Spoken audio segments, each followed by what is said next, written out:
Marcos chapter 5 verse 25. Kasama rin doon ang babaeng 12 taon ng dinurugo.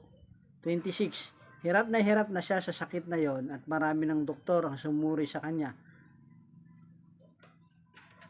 Halos maubos na ang lahat ng kanyang ari-arian, ngunit hindi pa rin siya gumagaling. Sa halip ay lalo pang lumala ang kanyang karamdaman.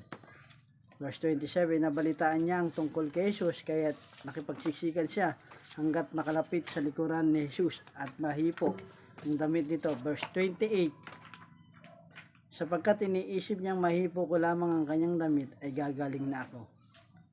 29, agad ngang tumigil ang kanyang pagdurugo at naramdaman niyang siya'y magaling na. Kapatid, ang nagpapagaling po sa buhay natin walang iba kundi ang ating Panginoon Jesus. Amen.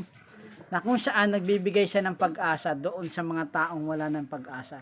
Ito po yung 12 taon ng babae na to na inaagasan o dinurugo o halos hindi na siya gumaling kahit na naubos na niya yung lahat ng mga ari-arian niya.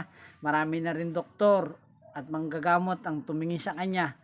Pero walang nakapagpagaling sa kanya. Sa halip ay lalo pang lumala. Ano yung dahilan? Ang dahilan nito kapatid no ay patunay na ang dahilan talaga si Jesus ang nagpapagaling.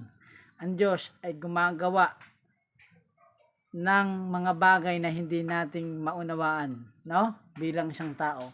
Pero kung magtitiwala tayo sa Panginoon, yung lahat-lahat ng paniniwala mo at sumampalataya ka sa Panginoon, magkakaroon ka ng kapayapaan at gagaling ka sa lahat ng uri ng sakit na meron ka. Bakit? Pangako kasi ng Diyos na pag tinanggap mo ang Diyos sa buhay mo, ang Diyos talaga ay nagpapagaling kung sasampalataya ka. Itong babae na to, no, mahipo ko lamang yung laylayan ng Panginoon, ay gagaling na ako. Naniniwala ba kayo kapatid na ang Diyos ay nagpapagaling? Amen? Ang Diyos ay nagbibigay ng pag-asa sa mga sumasampalataya po sa Kanya.